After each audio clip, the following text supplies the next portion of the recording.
Hier avec Amandine Collongette. Et dans ce contexte, PSA a précisé son plan de réduction des effectifs, 8000 postes supprimés. Le groupe a aussi dévoilé ses résultats financiers, très mauvais pour le premier semestre.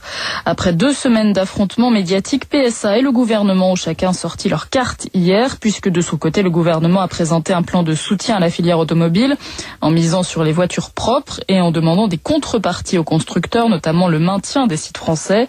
Le gouvernement Ayrault et Arnaud Montebourg en particulier était très attendu sur ces questions, une sorte de test pour jauger la façon de traiter les dossiers économiques. Écoutez l'avis de Guillaume Quéroux, c'est le président du Club des entrepreneurs. Pour faire face à l'hémorragie de notre industrie, on nous propose quelques pansements. On a une filière automobile qui a perdu 100 000 emplois en 10 ans.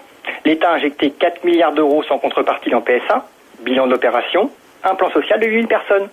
Ce n'est pas ce que j'appelle un plan gagnant-gagnant.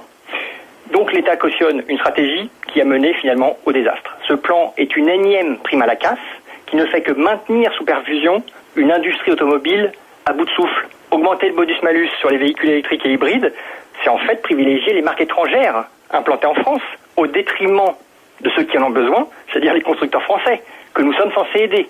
Au lieu de mettre le paquet sur la recherche, la technologie, le crédit d'impôt, la conquête du marché mondial, une nouvelle fois, ce sont les salariés les plus fragiles et les PME sous-traitantes qui seront les dindons de la farce. Donc ces effets d'annonce sont trompeurs.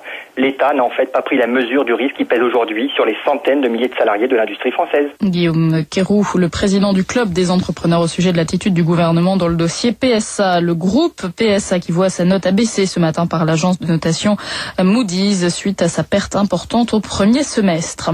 Et les ouvriers d'Aulnay, le site qui va fermer, promettent une forte mobilisation à la rentrée. Dès le 4 septembre, le syndicat Sud évoque la possibilité de bloquer la production ou encore les sorties des véhicules pour les ventes. Radio Classique, il est